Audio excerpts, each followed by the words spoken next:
There being none, I declare that carried. Right, thank you very much.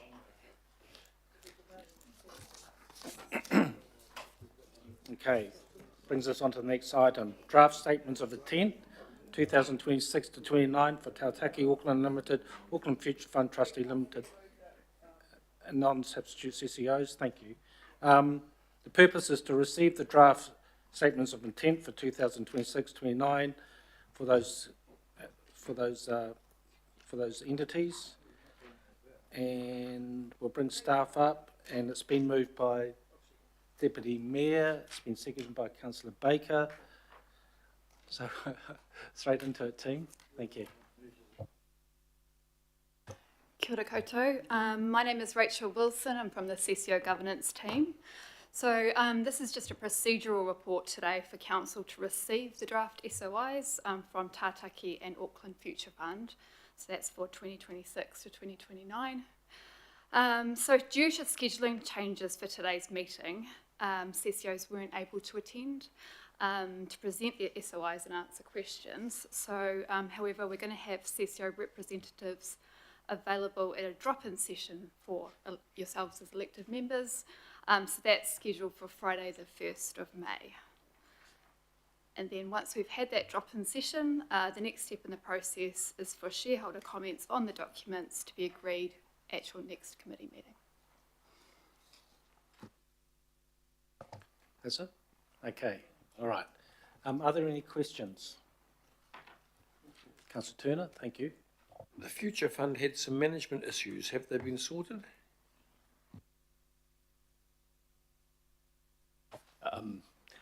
Not management issues in terms of the board, not fully resolved yet, but still under consideration. Are there any other questions? Okay, there aren't any, so thank you. Are there any comments? None online? No? Okay, well, I'll put that. All those in favour, please say aye. Aye. Against? Declare that carried on the voices. Okay. 8.3, Auckland Future Fund Statement of Investment Policy and Objectives, Annual Review. The purpose is to provide the Budget and Performance Committee with an opportunity to provide feedback on the draft Statement of Investment Policy and Objectives for 2026 for the Auckland Future Fund. Officers are just coming forward. Shall we get the slide? I'll move it. Seconder. Thank you, Councillor Fletcher. Did you want to introduce the item? Thanks.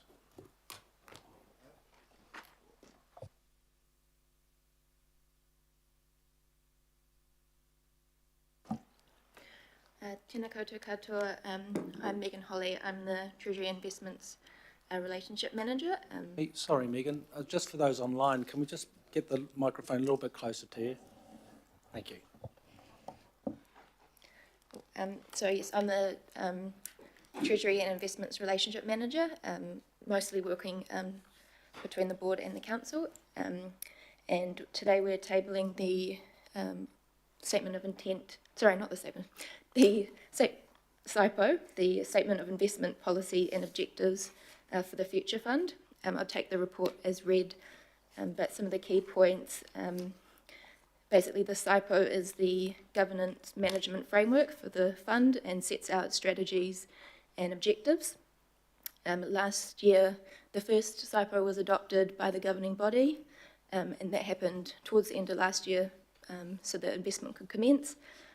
We're now in the annual cycle for reviewing the SIPO. The trust deed requires this to happen annually, which includes running through this committee for any feedback. The draft, as the board's proposed it, only has minor editorial changes compared to last year. That's supported by the board's independent advisor and the global investment manager. And I just note that the fund is set up to be a long-term fund, and it does recognise that there will be fluctuations in the market, and so it is set already to respond to market changes that we're seeing at the moment. So as staff, we're supportive of the proposed draft.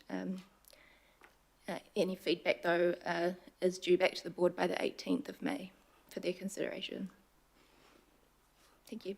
Yeah, thank you, Megan. Anything else, John, that you want to add? No, nothing else for me to add. Thanks, Chair. Thank you very much. All right, any questions?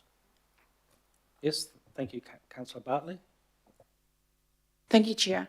I don't know much about this kind of thing, but I did want to ask, how are we supposed to measure how well it's doing if the time horizon is intergenerational? So most of us would be dead. Through you, Chair. Look, it is measured against a benchmark, but I think that the point is this is a very long-term investment fund, and because it is focused towards long-term growth, you are going to see fluctuations as markets move up and down. So you'll have seen the fund take a dip in March, like all funds and people's KiwiSaver did and other super funds, but it's rebounded strongly in April. So look, you all see those fluctuations, but over time, and I'm meaning over years and decades, you'd hopefully see this fund outperform its benchmark.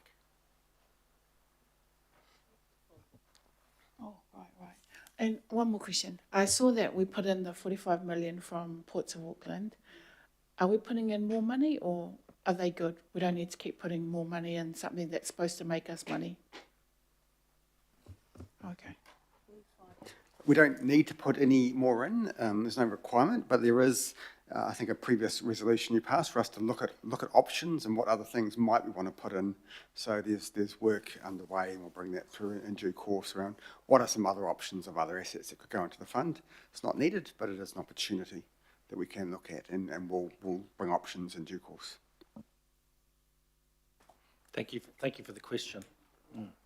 Are there any other questions? No? Okay.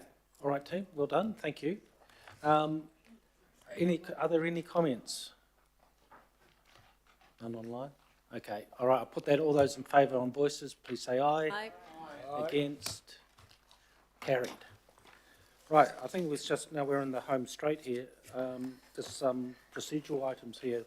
So, forward work program. I don't think there's any discussion. Moved by the Deputy Mayor. Thank you. Seconded by Councillor Baker. No questions. Just put it. All those in favour say aye. Anyone against? Carried. Status update. Moved by the Deputy Mayor. Seconded by Bo. To give it to Bo. Okay. By Bo. No, there's no discussion. All those in favour, please say aye. Those against? Carried. I'm sure there's just one more. There's just one more. Here we go. Okay. Summary of information circulated. Moved by Andy, seconded by the Deputy Mayor. No discussion. All those in favour, please say aye. Anyone against? Those carried. So that's all procedural for those watching online. So thank you very much for that. Team, that brings us to the conclusion of the meeting. So well done, and thank you for expediting it so efficiently for us all, everyone. On that note, it was. So on that note, I declare the meeting closed, and just to thank the team up the front for support, including the CFO. Thank you very much, Ross.